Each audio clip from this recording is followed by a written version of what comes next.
Hello and welcome to Module 3, Section Q of the Better with Less course. Today, working through sentimental items and emotional clutter.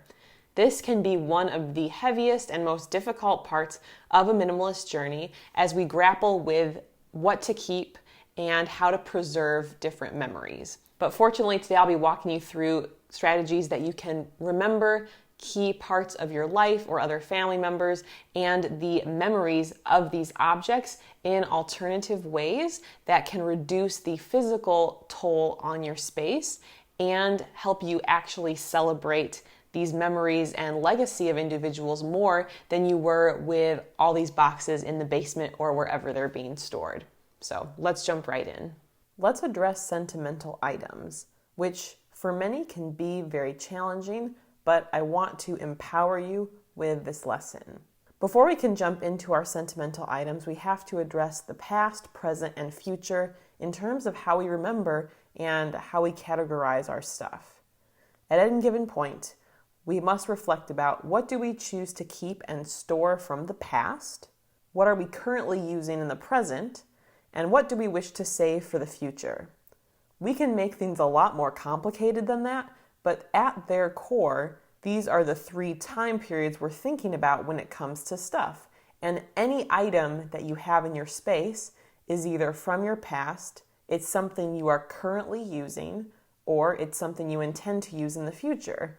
If it's not one of those things, if it's not something you wish to store and remember from the past, if you're not currently using it and you're not planning on using it in the future or saving it for something in the future, then it shouldn't be in your space. Also important to note is that as we progress on our journey in life, our desire to keep certain items changes. When you are younger, it's more likely that items from your past or a larger quantity of items from your past are important because you have a much shorter time period to look back on. But then as you get older, as you've lived more life, you have different perspectives on those items and you don't necessarily need to keep all of those same items. Also, as you get older, you do realize that your future is shortening. None of us know how long we have on this earth, but as you continue getting older, you'll realize that more items are not going to actually be needed again in your life, and you're more able to let those go as well. The bottom line here, if it is not currently the time to let go of something, don't force it. Trust the process, and as you grow and continue to become a stronger declutterer, you'll be more easily able to let go. It can also be important for us to do an emotional audit of these different items. You see, every sentimental item carries some sort of emotion, whether it's positive or negative. Some examples of positive emotions that come from items include things like joy, love, nostalgia, trust, gratitude, comfort, all of those sorts of emotions. But they could also carry negative emotions such as anger, fear, shame, guilt, or regret, among others. But it's really important for us to reflect about how we feel as we're going through each item to see if it makes sense for us to keep it. And I would recommend, if you're feeling a negative toll or burden from certain sentimental items, whether it's guilt, whether it's regret, or anything else, let's move past that and let go of it. I know myself, I oftentimes forget items that I let go of, and that's fine. I don't need to remember them, or I'm not trying to preserve them. And so if there are these negative feelings, perhaps letting go of the physical item can also help you let go of some of these deeper emotional pains. A really important mindset shift or perspective for us when we're going through our sentimental items is to curate them. If you think about curation such as a museum exhibit, for instance, let's say there's a history museum. Well, truth be told, for a certain period of history, there could be thousands of artifacts that could be in a museum. But honestly, if you went to a museum and it was just like 1,000 different artifacts or several thousand artifacts, you would be overwhelmed and it would be too much, so you wouldn't really know what was important, what deserved your attention. There would be too much information, so you couldn't get through it all. It would be a mess. However, what does a museum do instead? They pick certain key pieces to highlight And they set it up in a way that they have these different pieces out. It's not overwhelming. They have things spaced out appropriately. There's information there. They can draw extra attention to what is more special. And we can apply the same sort of logic to our items.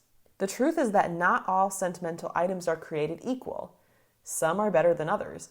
Ideally, we want to curate our sentimental items so we keep the best ones and we get to take good care of them. We get to show them off or showcase them. They're not in a box in the basement, right?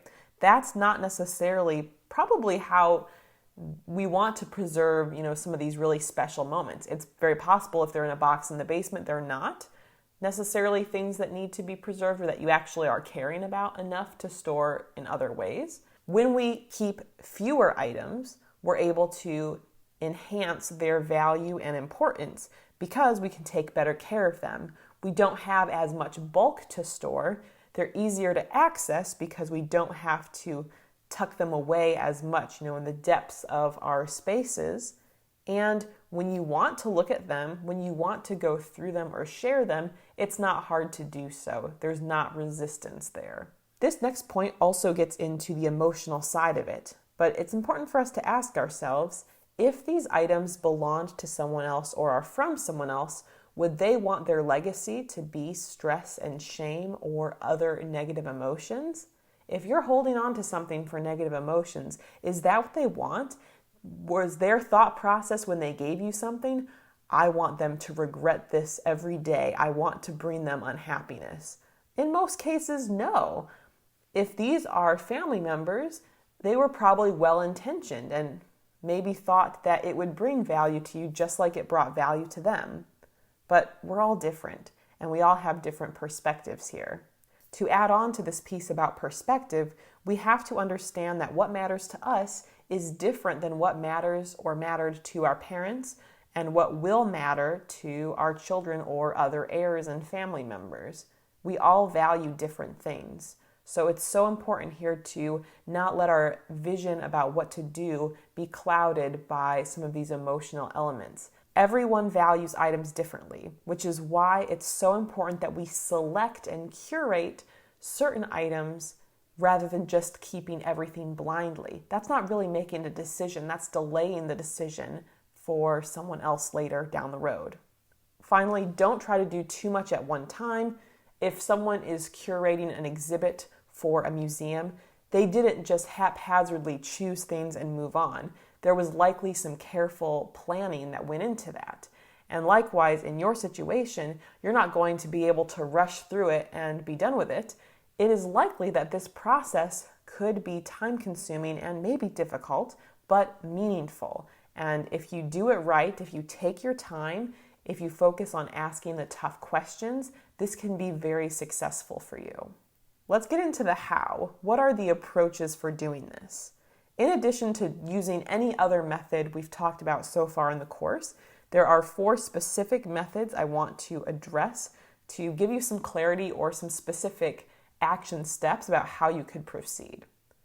One method that I personally use in my own life is the 1-box method, and that is where you limit yourself or limit a certain type of sentimental clutter to a certain volume of your space, such as in 1 box or 1 plastic container, 1 bag, some sort of set surface area that you cannot expand and have that as a visual limit.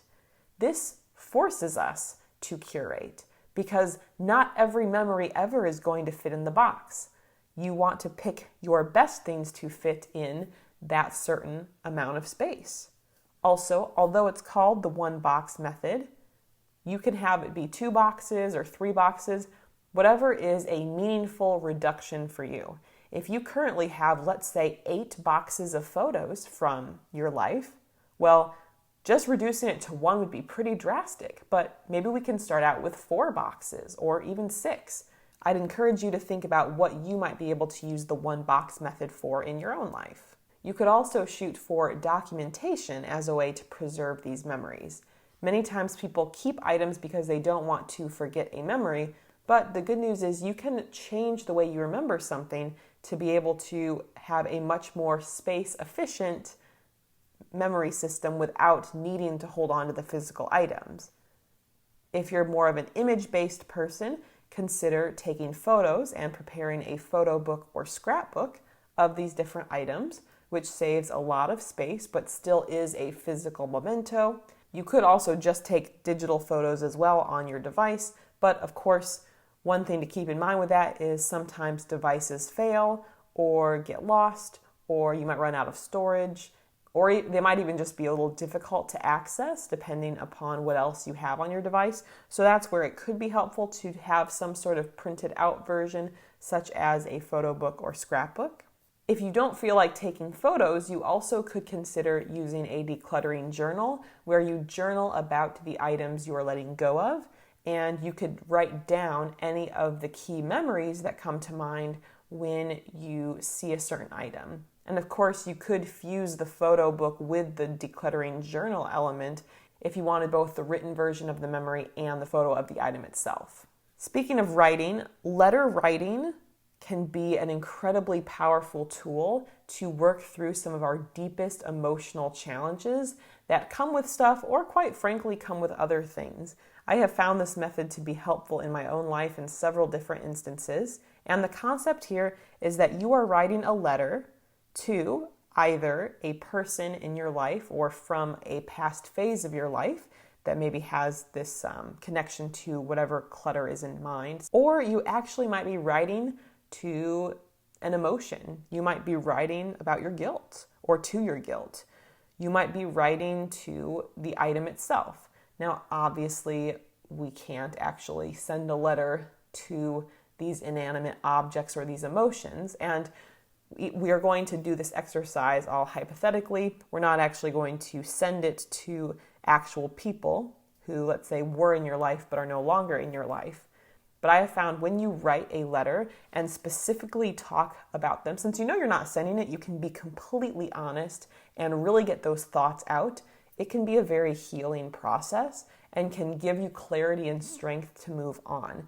One interesting point I learned about in a podcast recently, actually before recording this, was that closure is actually not really an official thing. It's sort of like a made up kind of concept. There's not an objective moment that's like, yes, that is closure. It's something that we construct, and it more so has to do with us than with another person, or in this case, than with stuff.